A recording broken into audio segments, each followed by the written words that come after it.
Mga bebs, nalabanan natin yung mask ni Mr. So, nakasampay siya dun sa, sa banyo. Dito tayo sa labas. Lagay ko yung basura dito. Yung isang basura, itatapon niya ni Yetchan mamaya. Tignan natin yung kumot. Ito din, itatapon ko yung palanggana. Tignan ko yung kumot ko, mga bebs, kung natuyo ba or hindi. Oh, basa pa. Ayan, hayaan ko lang siya, mga bibs, kasi may araw. Ay, na-stuck tong ano ni Coco. Ayan. Ay, hindi natanggal yung ibang ebs ni Coco. Ba't kaya? Tanggalin, paikot ko siya ulit. Ayan, mga bibs, hindi pa siya tuyo. Kailangan niya pang maano. So, aray ko. Walisin ko muna, mga bebs, yung lupa ni Coco. Ba't nag-i-stop naman to? Walisin ko muna yung lupa na kinalat ni Coco dito, mga bebs, ha? So, ayan, mga bebs, tapos na ako sa gawain. Ay, meron pa pala. Ito pa, nung nag-air fry ako ng isda dito kasi tinatamad ako magprito ng isda kagahapon. Kaya nilagay ko siya sa air fry. At kasi masyado nang pag nagpiprito ko dito, masyadong yung amoy niya ba. Tapos nagpalit tayo ng kasi nga yung brown na cardigan, grabe yung malamig pa rin siya. Kaya at least ito natuyo, nilabhan ko nga ito, mga bebs, 'di ba? Nilabhan ko to. Tapos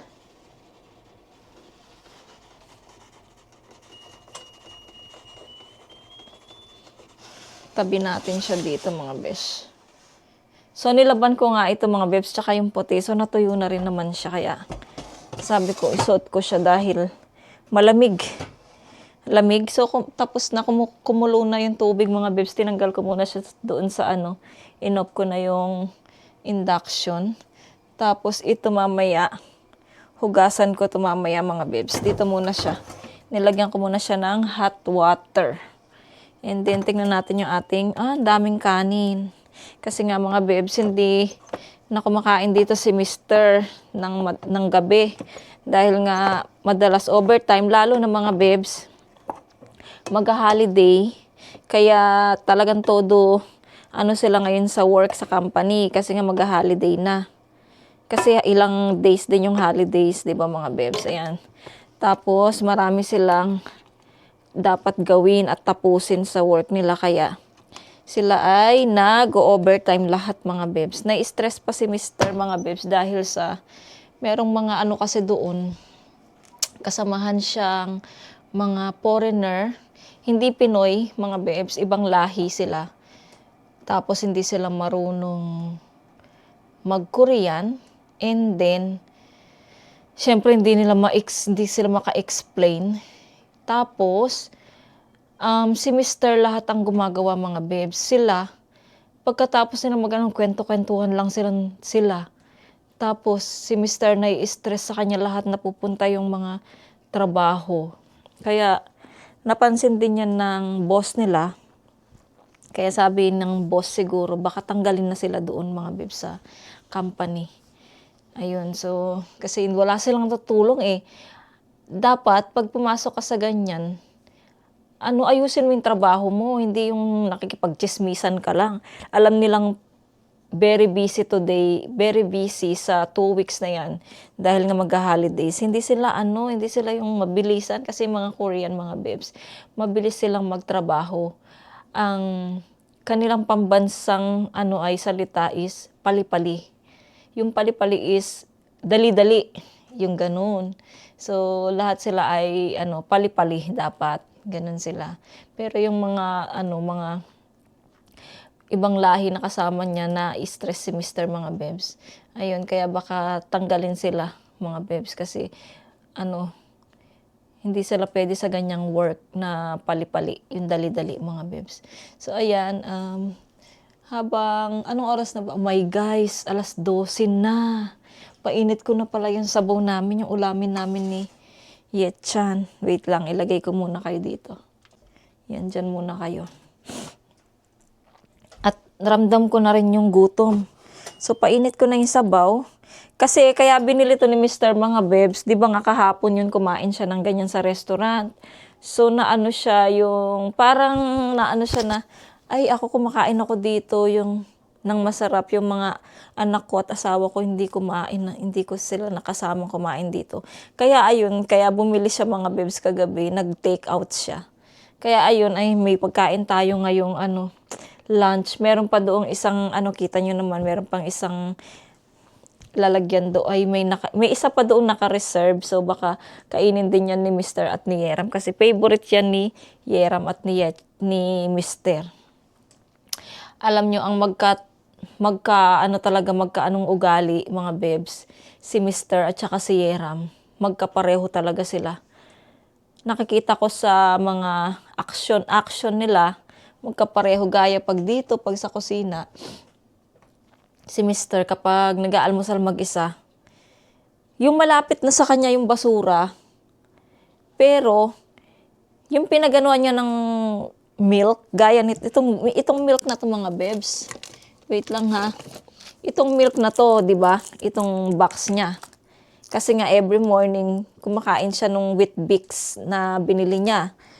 So, syempre ilalagay niya sa Tapos itong box na to mga bebs, ilalagay niya pa dito. Tapos nakakalat diyan. Hindi niya pa itatapon sa basurahan. Kaya paggising ko nakakalat diyan, tapos yung yung pinagkainan niya andoon lang. Meron naman akong palanggana doon. Kaya nga ako bumili ng palanggana para ilagay dito yung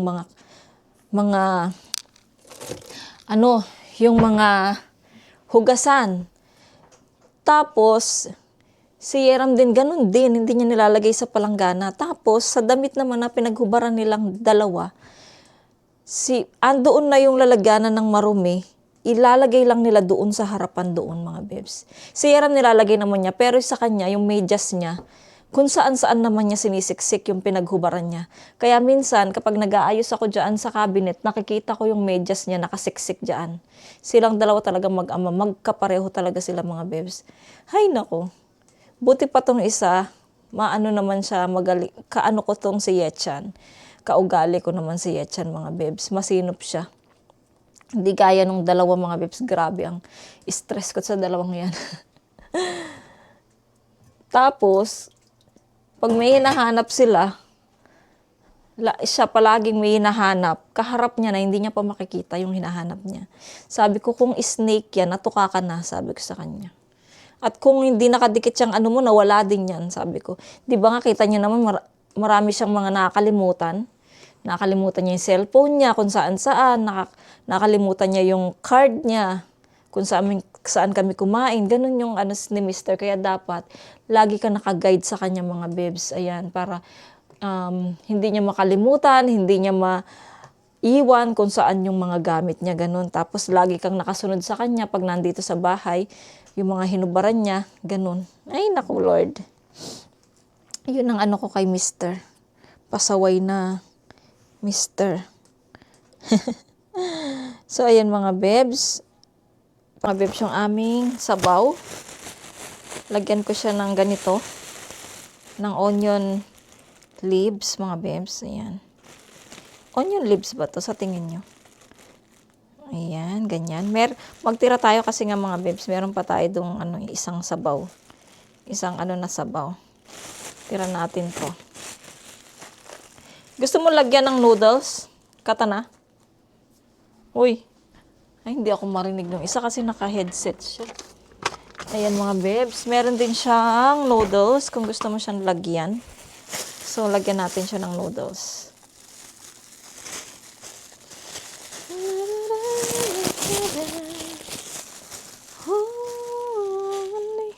Kanina mga bebs, kita nyo yung yung pinapanood ko ng live sa TikTok. So, naanuan ko siya na nagla-live siya. So, ayun, syempre, nakinig na naman tayo ng worship song. At, pagkatapos niya, ayun naman, may napanood naman ako na nagbibigay ng mga, nagbabasa ng Bible at nagbibigay siya ng mga salita ng Diyos. Ito yung sauce niya. Sa Amerika din yata siya. Ayun, nakinig din ako. Nakita nyo naman, binidyoan ko mga bebs. So, ayun yung aking ginawa kaninang umaga. Habang nakaiga ako kanina, nakinig akong worship song. Tapos, nung habang nag-aalmusal, nakikinig naman ako ng Bible verse. Ay, yung mga Ay, gutom na ako.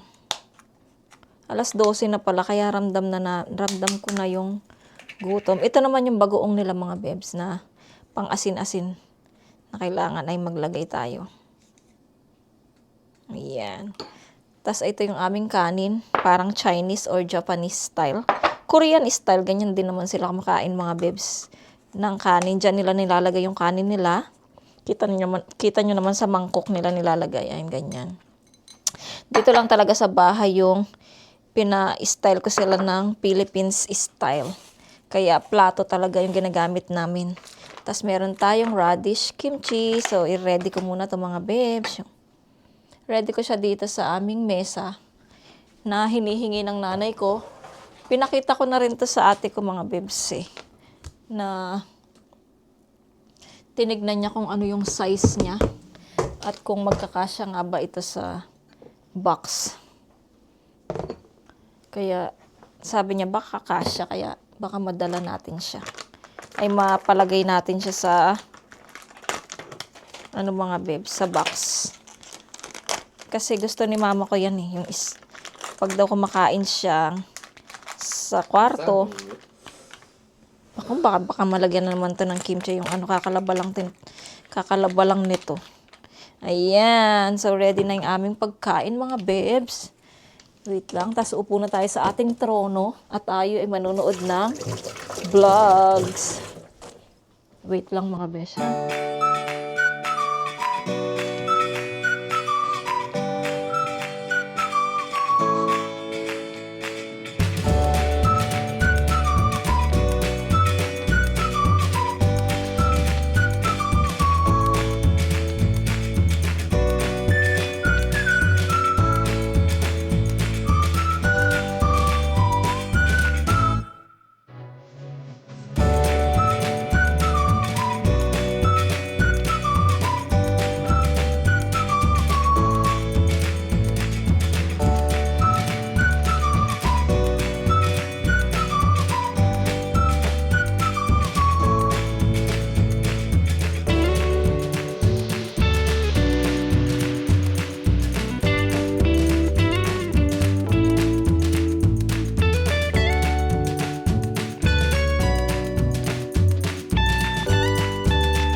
bebs, yung, sana ba?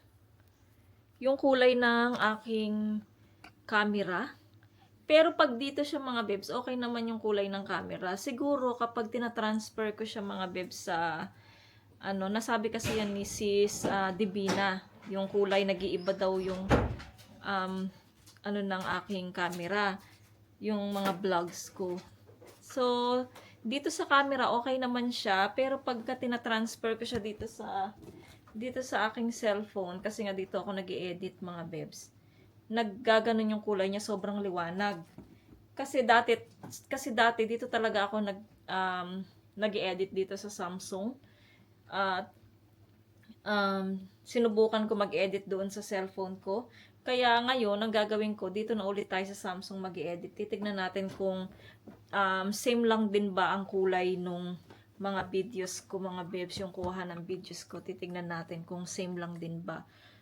Ayan, yun ang natin. Hindi ko naman to ginagalaw mga bebs, itong kamerang to. Hindi ko ginagalaw yung kanyang, hindi ko na siya, tawag nito, hindi ko na siya inaano sa settings mga bebs. Hindi ko ginagalaw sa settings. Kaya, ewan ko. Kahit ako napansin ko din mga bebs, yung aking vlog, medyo siya, maliwanag talaga yung camera niya. Ayun, medyo, yung kulay ng camera, parang nasisikatan ng araw. Yung parang nasa araw ka, ganon yung kulay niya. Kaya, ayun, napansin ko din siya. Tapos, ayun, nasabi din ni Sis Divina.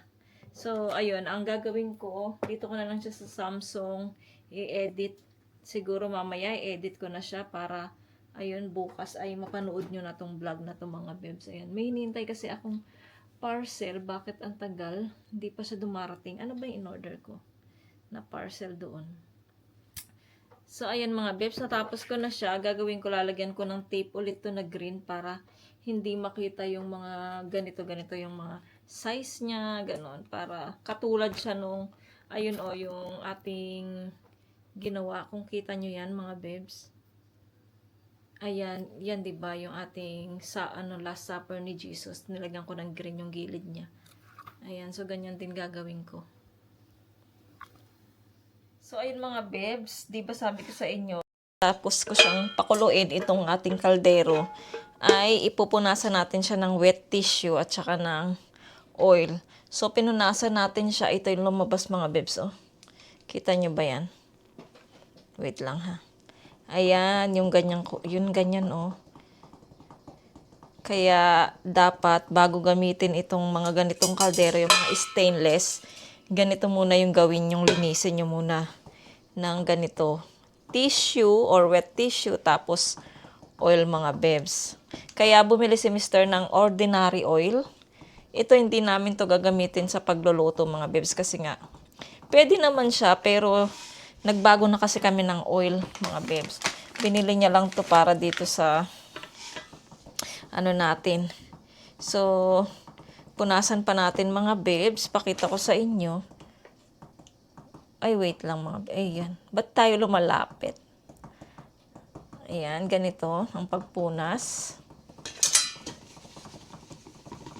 Tignan natin kung meron pa siyang kulay. O meron pa siyang konti-konti. Ayun. Yung konti, meron pa.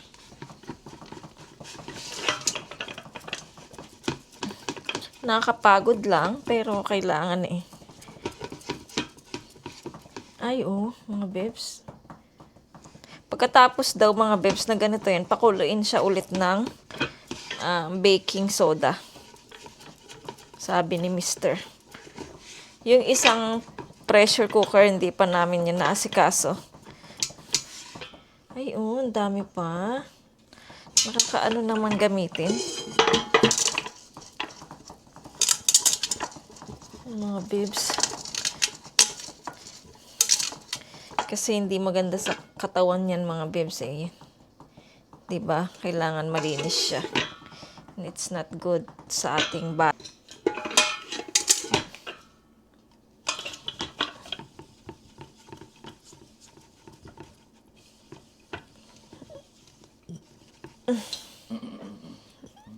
Dito sa loob, wala na mga bibs. Yung gilid lang ang meron pa. Yun dito, Yun dito mga bebs ang meron. Nagising si Coco. Ganun pa din siya, oh. Meron, yung gilid ang marami, eh.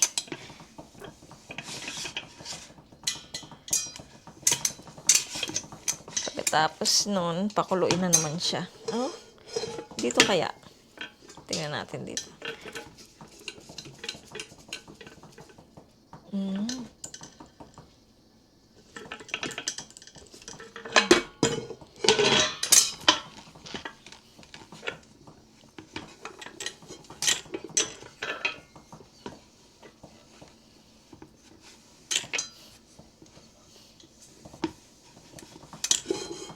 So, ayan mga bebs. Ang gagawin natin ay ito mga bebs yung natanggal natin sa sa kaldero natin. Oh, gawin nating thumbnail. Ayan mga bebs. Naging black siya. Oh. Tingnan yung black, di ba? So, ang gagawin natin, pakuluin natin siya ulit. Pagkatapos pakuluin, punasan natin siya ulit. Kapag meron, ganun pa din mga bebs. Paulit-ulit lang. Para matanggal yung niya, yung dumi. Si Echan, di pa siya naghugas ng plato dito.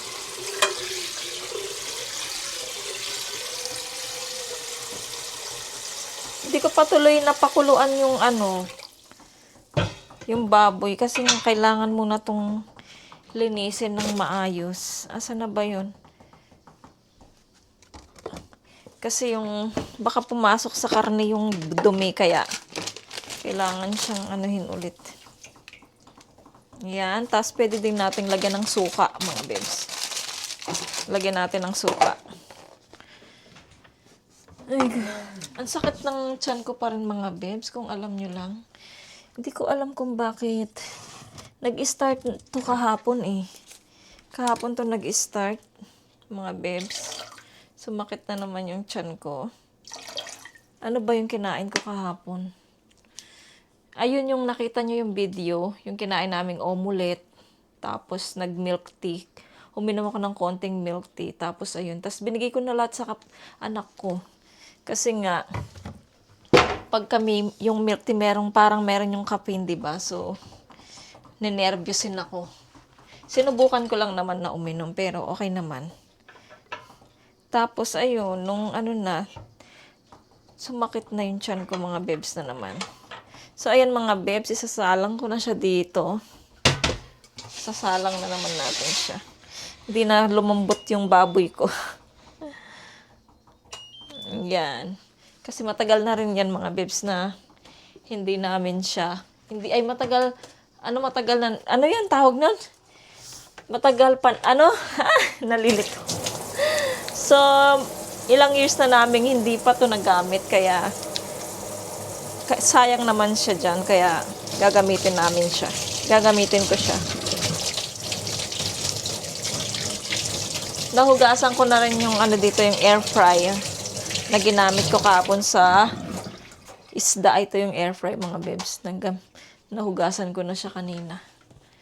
Tapos, upo tayo ulit doon para hintayin natin yung ating pinapakuluan doon. Ang tagal nung parcel, nainis ako. Wala pa talaga. Si Coco, pagka nagbukas yung pinto, agad siyang, kala niya, pagka lumabas siya, hindi na siya makakapasok ulit sa bahay. So, ayan mga bebs, manood muna ako ng vlog at maglagay tayo ulit nito kasi masakit talaga yung tiyan ko. So, ayan.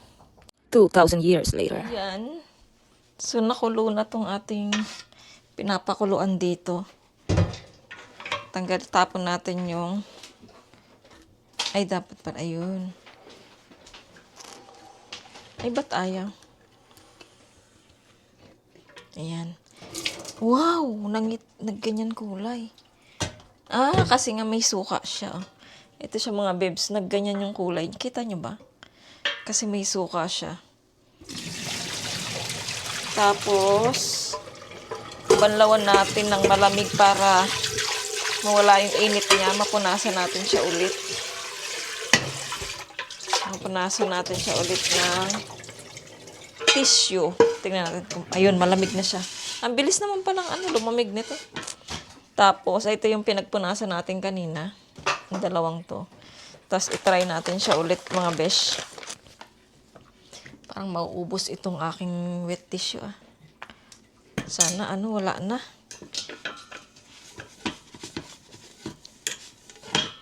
Naku, meron pa din. Ano ba yan? Parang ayoko nang gamitin.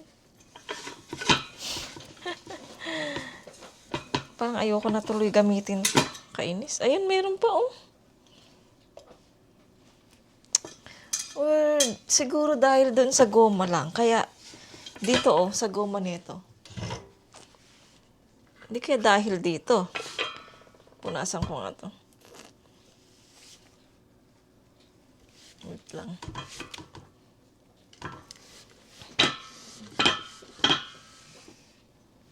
Sa goma. Dahil din sa goma mga bebs, kailangan din siyang punasan dito. Yung kanyang goma. Pero yung dito sa loob mga bebs, yung kuko ko. Okay na siya. Baka pwede ko na itong gamitin. Magpakulo ako ng Okay na siguro itong mga bebs. Ugasan ko na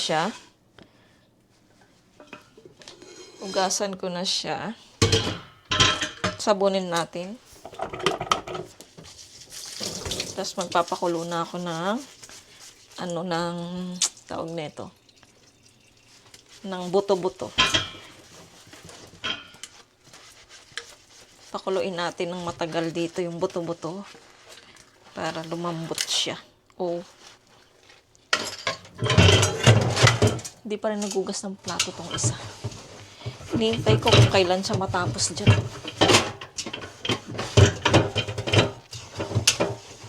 Tagal niya matapos.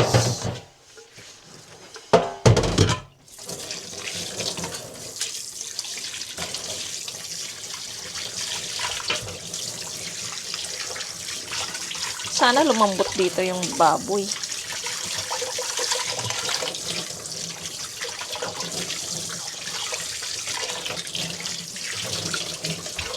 Ayan.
Mga bebs, dito na yung parcel. Kasi narinig ko na habang inaayos ko yung yung buto-buto. So ito yung alam na naman ni ko. Ay! Tanggal na naman yung kuko ko. Nauubos yung kuko ko mga bebs. So ito alam ni Coco na sa kanya to. Na para sa kanya to. Alam na alam ni Coco. Ayan. Ang kanyang loop. Coco, your sand. Sand. Ayan mga bebs. Ang ni Coco, lupa ni Coco. Pwede na siyang magtayo ng bahay ni Coco. Ayan Coco, meron ka ng lupa. Buti ka pa. Tapos yung pangalawa, dalawa lang naman. Ayan mga bebs. I-open natin. Kuha tayo ng kutsilyo mga bebs. Ayan kayo sa malayo mga bebs.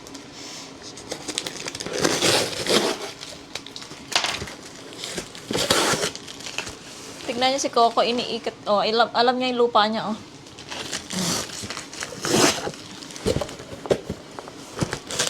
Ayan. Wait lang mga bebs. Itapon natin to sa basura natin. Kaya agad na pupuno yung basura natin eh. Ito. Ang sakit ng tiyan ko. Ay, ito mga bebs, nag-order ako ulit ng spaghetti sauce, yung with meat na siya mga bebs. Kasi meron tayo ditong macaroni spaghetti. Meron tayo. Ayan, kaya sabi ko parang gusto kong magluto ng macaroni spaghetti. Pero kailangan ko pa ng ng pang creamier. Oo, para sa spaghetti yan mga bebs. Ayan. So, yun lang yung tekbe natin, yung natin mga bebs, yung ating parcel. Akala ni Coco, wala Coco, ayan dyan ka sa kahon mo. Ito mga bebs, ginagawa ko tong, pinuputok-putok ko to kapag nakaupo ako sa sopa or nakahiga ako sa kama, tas nanonood ng vlogs. Ayan, ginaganon-ganon ko to. So, ayun mga bebs, yung ating tekbe tuloy. Yung tekbe kasi dito mga bebs, parcel ang ibig sabihin ng tekbe. Kaya tekbe yung nasasabi ko.